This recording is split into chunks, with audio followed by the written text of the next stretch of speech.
Se llama millennials a los jóvenes nacidos entre 1982 y 1995.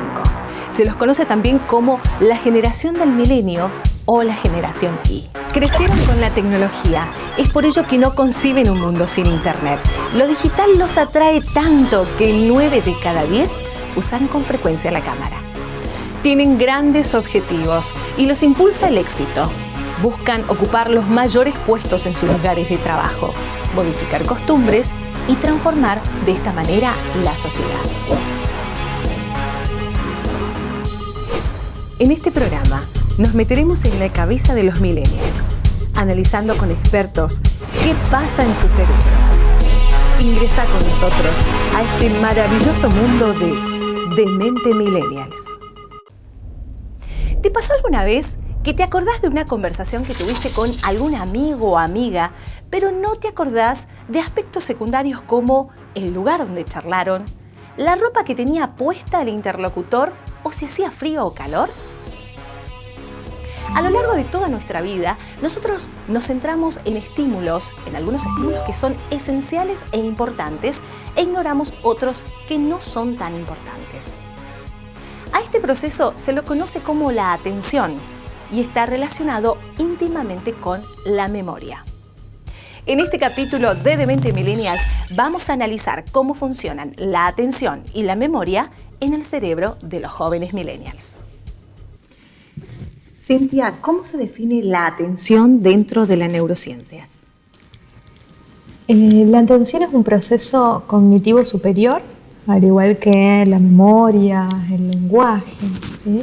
Y que nos permite a nosotros enfocarnos en un estímulo, dirigir nuestra conciencia a ese estímulo, evitando, ¿sí?, o sacando de foco todo el resto. Me gusta por ahí las imágenes estas de ilusiones ópticas en donde vos ves las dos caritas mirándose, pero hace foco en el fondo y es una copa, ¿sí? Eso está muy bueno para poder explicar esto del proceso atencional. Los procesos atencionales son básicos e importantísimos para la persona. De hecho, es lo que nos permite a nosotros tener conciencia de nosotros mismos y de nuestro entorno que nos rodea. Es importantísimo para poder memorizar, para poder aprender. Cuando nosotros de alguna forma entrenamos la atención, ¿sí?, lo que hacemos es fortalecer las conexiones sinápticas entre la amígdala y la corteza prefrontal. A ver, te explico. Para que podamos atender a nuestros estímulos se ponen en juego todos los receptores sinápticos, ¿sí?, todos los receptores en el cuerpo que nos permiten captar los estímulos sensoriales externos, que pueden ser olfativos, visuales, auditivos, gustativos, táctiles o propioceptivos, que son los estímulos los receptores que dan cuenta de dónde está, por ejemplo, ubicada una parte de nuestro cuerpo, aunque no la estemos viendo. Ese receptor capta la información, ¿sí? Pongámosle por los ojos, pongámosle que alguien me esté tocando. Si yo, por ejemplo, te dibujo una letra en la espalda, ¿sí?, vos sos capaz de sentir, identificar cuál es la letra, porque estás poniendo tu atención en eso que yo estoy trazando, aunque no sea mediante los ojos. Esa información viaja por los axones, que juntitos forman lo que llamamos nervios, ingresan a la médula y suben hasta el tálamo, que son dos pelotitas, ¿sí?, de cúmulos de cuerpos neuronales, que se llaman, les decimos nosotros que es una estación de relevo sensitivo, porque son los que van a determinar qué información es importante y qué información no lo es, para pasar hacia la corteza, ¿sí? Hay un dato clave, que todo lo que sea por ahí olfativo no pasa por los tálamos, es uno de los sentidos, es el sentido más rudimentario que tenemos, entonces es la única información sensorial que no pasa por los tálamos. Fíjate todo este proceso, ¿no? Ingresa por el cuerpo, va por la médula, llega al tálamo, y del tálamo en general interviene el lóbulo parietal, Recordemos los lóbulos: frontal, parietal, temporal por debajo de la cisura de Silvio y occipital acá atrás. Todo lo que sea parietal tiene que ver con los somatosensitivos, sobre todo la circunvolución parietal ascendente o postrolándica. Hay un dibujito que es muy pedagógico que se llama homúnculo, que está buenísimo para poder entender, ¿no es cierto?, a qué parte del cuerpo corresponde esa porcioncita de cerebro en relación a las sensaciones, a la atención. Te decía hoy, ¿no?, para que nosotros podamos entrenar. Vos sabés que la atención es algo que se entrena. Cuando somos chiquititos tenemos un periodo de atención muy cortito y a medida que vamos avanzando en la edad podemos hacerlo más prolongado. Sí. Lo que hacemos es reforzar las conexiones sinápticas entre la amígdala y los lóbulos prefrontales, que son los que van a inhibir las respuestas, van a inhibir el tema de estar atendiendo cualquier estímulo, ¿sí?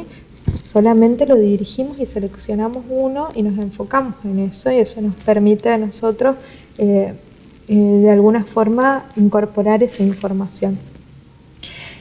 Hay una estrategia que es muy novedosa y que me parece importante también compartírtela en relación al entrenamiento atencional, que es el mindfulness, ¿sí? El mindfulness es una técnica de meditación que en verdad es muy antigua, tomada del hinduismo, pero despojada de las bases filosóficas, y que tiene que ver con la conciencia puesta en el aquí y ahora, ¿sí? Entrenamos a la atención para que no esté enfocada en todo lo que nos decimos internamente en nuestra cabeza, sino que podamos estar fuera del piloto automático, presenciando lo que estamos sintiendo en este momento.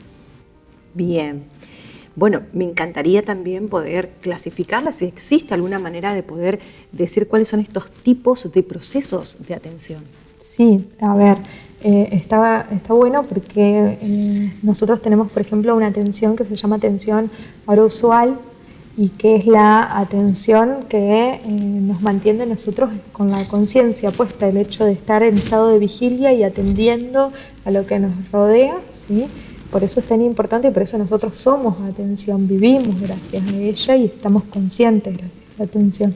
Tenemos una atención que es selectiva, que nos permite elegir a nosotros un estímulo. Por ejemplo, si estoy en el boliche y me está hablando un chico, ¿sí? Claro. Poder atender a lo que me dice ese chico y haciendo que todos los sonidos y el barullo que hay alrededor como que se apaguen, porque a mí me interesa mucho lo que me está diciendo.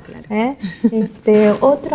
Otra forma de atención es la atención dividida, por ejemplo, que ya habíamos visto la vez anterior que no se puede dividir, no puedo estar en mi mente y en mis sentidos al mismo tiempo, por eso las bases del mindfulness, ¿sí? Pero sí puedo alternar entre una y otra, siempre que no sean complejos, porque por ejemplo, yo creo que mi marido sí puede cruzar la calle y masticar chicle, digamos, ¿sí? Sí. Hay otro tipo de atención, que es la atención sostenida y que es la que usamos, por ejemplo, para estudiar o para ejecutar un instrumento, y que nos permite estar con la conciencia enfocada en ese estímulo por mayor cantidad de tiempo.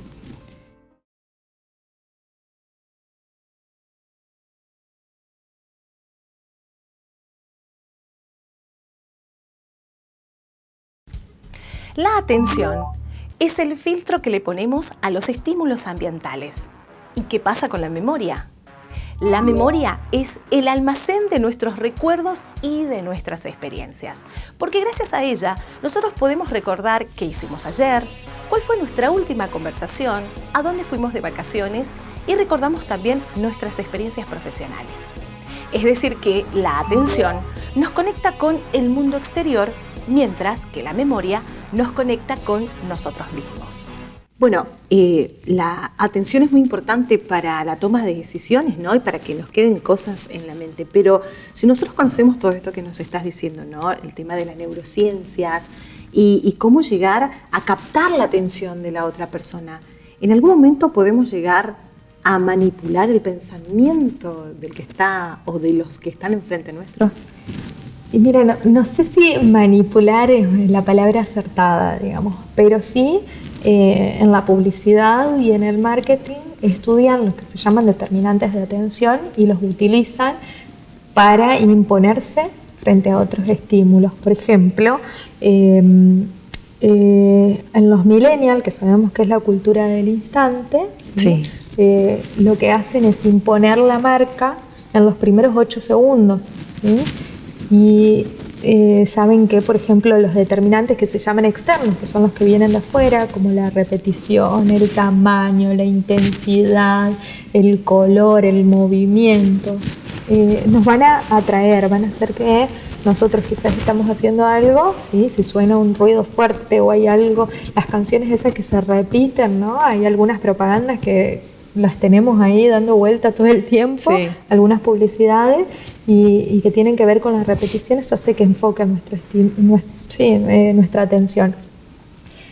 Algo que se está usando mucho ahora son los determinantes internos de la atención, y que se está haciendo uso porque también saben que los jóvenes, por ejemplo, si no es un contenido educativo o un contenido que vaya acorde a nuestros valores vitales, en general tendemos como a cambiar, a pasar, ¿sí? Entonces se enfocan en cuestiones emocionales, tratan de llegar a lo que nos gusta, a lo que nos atrae, a lo que nos atrapa. Hacen mucho uso de temas como la familia, los viajes, el futuro, la independencia, y bueno, eso hace que nuestra atención no sea manipulada, pero sí atrapada, ¿sí? O redirigida hacia lo que ellos están buscando. Otras formas son, por ejemplo, los ilusionistas o los magos, claro. ¿Sí? Que lo que hacen es, a través de factores de distractibilidad, hacen que nuestra atención se desenfoque y cambian el estímulo, ¿sí? Cuando no nos estamos dando cuenta, está fuera de nuestra conciencia. Claro que sí. Bien, hablemos de la memoria. ¿Qué es la memoria? Bien. Bueno, la memoria, al igual que la atención, es una capacidad cognitiva superior en los seres humanos, y que es esa capacidad, o sea, cuando nosotros hablamos de memoria estamos hablando de recordar, ¿sí? De evocar hechos que pasaron en el pasado. Ahora bien, te digo que nosotros somos memoria, ¿vale? Porque esto que yo te estoy diciendo ahora en este momento está en el pasado. Claro. Es decir, que nosotros vivimos, experimentamos la vida gracias a la memoria. Lo que yo estoy diciendo en este momento no solo está en el pasado, sino que llega a tu cerebro milisegundos después de que yo lo dije. Es decir, necesitamos continuamente de la memoria operativa o de trabajo para poder vivir en el mundo que nos rodea. ¿Y cómo se forma esta memoria, Cintia?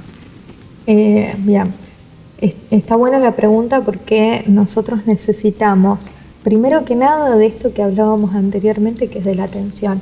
Bien. Poder atender a los estímulos. No hay forma de que vos recuerdes nada si no le prestaste atención antes. Claro, ¿sí? Claro.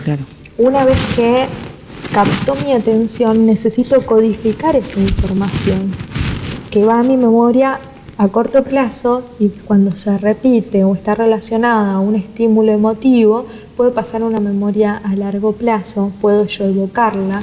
Y también hay algo que es muy interesante, que es que cuando yo lo digo, lo pongo en palabras o lo repito, esa memoria también se va transformando y va cambiando algunas cosas. Viste que, no sé si te pasó, que cuando contás una historia muchas veces ya no te acordás si fue así o fuiste cambiándole en el transcurso del tiempo, todas esas cosas.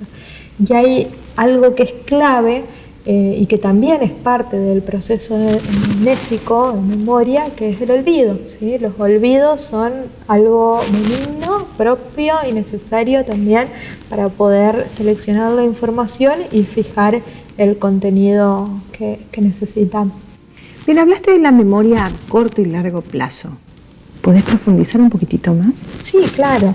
Bien, en relación a el tiempo, que se instala la memoria, ¿sí? Que más que se instala, que nosotros usamos esta memoria, vamos a tener una memoria que es a corto plazo y que puede ser una memoria, también se le llama operativa o de trabajo, y es la memoria que dura apenas unos segundos y que nos permite a nosotros procesar información. Por ejemplo, yo te digo un número, 510845. ¿Lo podés repetir? Sí, 510845. Perfecto. Cuando lo repetís, te pregunto, ¿qué utilizaste? ¿La vista, es decir, configuraste el número como en una pantalla o a través de lo auditivo? Y lo escuché y lo llevé a la memoria para visualizarlo. Genial, esa es memoria de trabajo utilizando lo que se llama bucle fonológico. Hay algunas personas que necesitan visualizar el número, verlo, y eso se llama pizarra visoespacial. Hay otro tipo de memoria a corto plazo también, que es la memoria priming, se llama, que es una memoria que es prácticamente inconsciente e involuntaria, en la cual no nos damos cuenta. Por ejemplo, si yo te pregunto algo a lo que no le hayas prestado atención, por ejemplo, ¿qué tenía puesto tu novio hoy? ¿No? Y capaz que ni le prestaste atención, pero te acordaste, hoy se puso la remera que yo le regalé en su cumpleaños, ¿sí? Claro. Son memorias a las que no les prestamos atención, pero quedan grabadas sin querer. La memoria a largo plazo, como te decía recién, son memorias que pueden ser semánticas, que pueden ser procedimentales, que pueden ser autobiográficas, ¿sí? Y es decir, que las puedo ejecutar o las puedo poner en palabras. Cuando las ejecuto se llaman también memorias implícitas, ¿sí? Y cuando las pongo en palabras son memorias declarativas. La memoria a largo plazo es una memoria de corto plazo que se repitió, a la que le pusimos mucha atención, a la que le pusimos un contenido emocional importante, ¿sí? Y que la fuimos evocando reiteradamente, entonces se consolidó y pasó a ocupar este lugar. Una memoria a largo plazo es una memoria que puede durar quizás toda la vida. Bien, esto de la memoria a largo plazo sucede con respecto a la formación, cuando uno quiere estudiar una carrera y ese conocimiento lo tiene que repetir, pero es lo que le apasiona a la persona que estudia, es como que la parte de la emotividad entra en juego y es una memoria también mucho más que queda en la persona.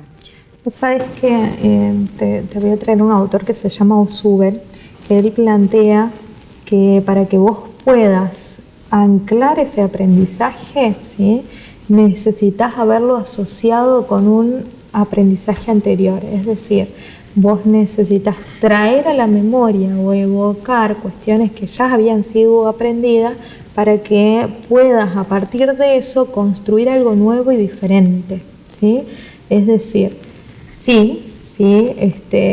eso de lo que estamos hablando se llama memoria semántica y son las memorias de los conceptos, es la que nosotros usamos para estudiar, es una memoria declarativa en el sentido de que nos sentamos y hacemos el esfuerzo, es voluntaria, ¿sí? Requiere un gasto de energía importante y en la medida en que vos la utilices y la integres con ese conocimiento previo, la vas a poder evocar a lo largo de los años. Ahora, hay seguramente que un montón de materias que las estudiaste con mucho gusto, ¿sí?, y le pusiste mucha pila y te fue re bien, y que capaz que hoy te pregunto la misma pregunta que te hizo tu profesor en el examen final y no te la acordás. O puede pasar lo contrario también, puede pasar lo contrario. Que decís, ¿cómo no aproveché historia cuando estaba en la secundaria? Porque es un conocimiento que a mí me va a servir, ¿no? O quizás dices, no, me acuerdo así muy vagamente, y son conocimientos también que marcan. Eso tiene que ver con algunos errores. A ver, nosotros en general cuando hablamos, por ejemplo, de los trastornos de la memoria, las amnesias, los olvidos, no el olvido benigno, sino el olvido patológico, pensamos de que el problema es que no me puedo acordar, ¿no?, que no puedo recordar, cuando en verdad puede ser, por ejemplo, un problema atencional, ¿no? el trastorno por déficit de atención. Los chicos con déficit de atención les cuesta mucho aprender, y no porque tengan un problema de memoria, sino porque cómo retener una información a la que no estaban atendiendo, estaban en otro lado, estaban en otro mundo, ¿sí? En relación a los trastornos de la memoria, vos tenés trastornos de memoria que son anterógrados, ¿sí? Es decir, que no puedo incorporar información nueva, como por ejemplo la película está como si fuera la primera vez, ¿sí? En donde ella se despierta cada día y cada día es un día nuevo y diferente, y hay contenidos amnesias que son retrógradas, en las que yo, a partir, por ejemplo, de un trauma, de una ACV, cuando hablo de trauma puede ser un golpe o puede ser algo con una etiología psicógena, la persona es incapaz de recordar desde ese hecho hacia el pasado. Claro. Bueno, sí, suele pasar también. Hay series conocidas como Inolvidable o Imborrable también. Hay personas que con la memoria recuerdan todo. Sí, todo. Sí, a ver, no todo, pero sí hay lo que se llama una hipermnesia, donde la persona recuerda muchos detalles de muchas cosas. Sabes que se da mucho en los maníacos y en los celotípicos, ¿sí?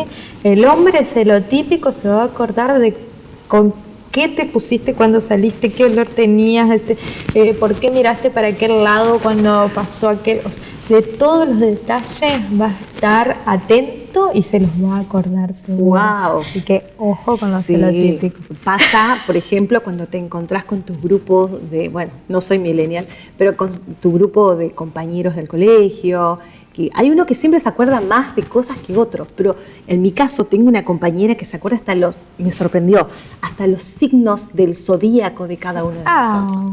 Y yo dije, ¡wow! ¡Qué memoria! La admiro. Y hoy con esto que me estás diciendo por ahí es como que... Evidentemente, a diferencia mía, la marcó para bien la secundaria esa chica. Ahora, Cintia, ¿hay tipos de memoria?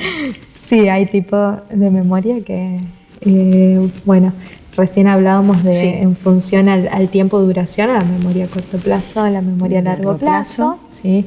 En función a si lo puedo decir o no, tenemos memorias declarativas y memorias implícitas. ¿Sí? Y en función al contenido a recordar, vamos a tener, por ejemplo, memorias que son de procedimientos o ejecutivas, digamos, en donde estoy lavándome los dientes o manejando y necesito recordar. Sabes que ese tipo de memoria se asocia, últimamente se lo asoció mucho al cerebelo, que es otra parte del encéfalo que está situada más por detrás del cerebro y del tronco encefálico, ¿sí? Y que antes se lo asociaba a funciones que tenían que ver con el tono muscular o con el equilibrio.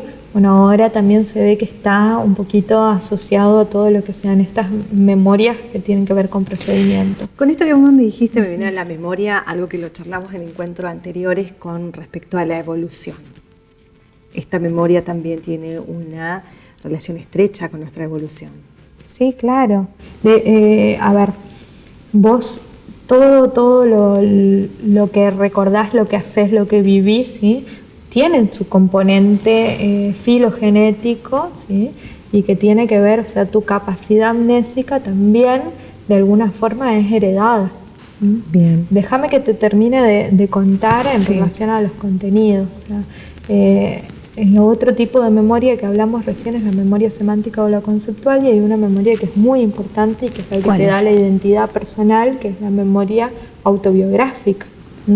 Es la memoria que te permite saber quién sos y el recorrido de tu vida, y que está muy asociada, por ejemplo, a los sentidos, a las emociones.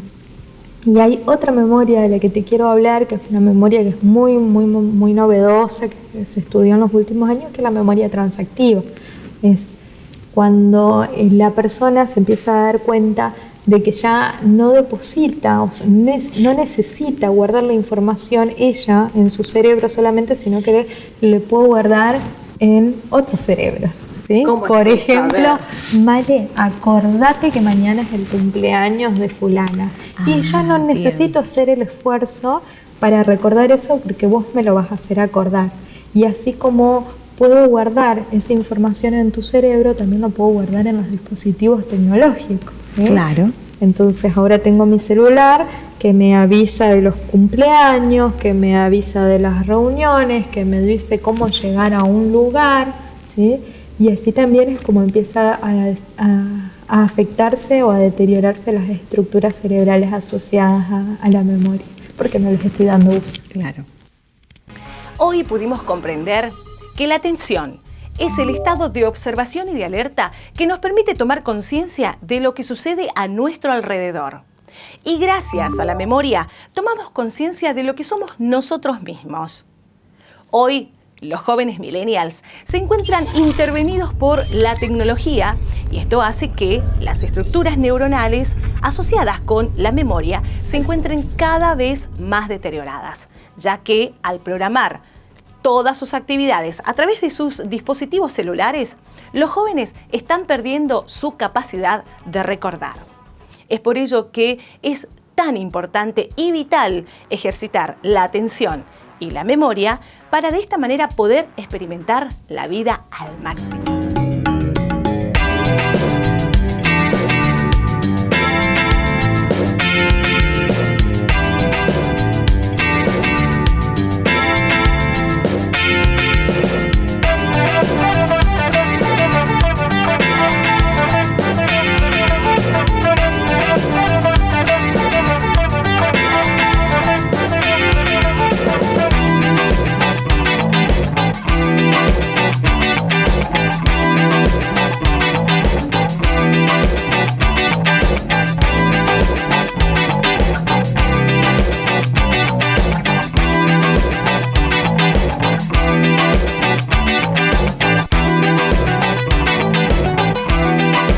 Este proyecto ha sido ganador del Fondo de Fomento Concursable para Medios de Comunicación Audiovisual, un mecanismo de fortalecimiento de la pluralidad de voces y subsidiado por el Ente Nacional de Comunicaciones, bajo la licencia del Creative Commons Atribución Compartir Igualdad 2.5 Argentina.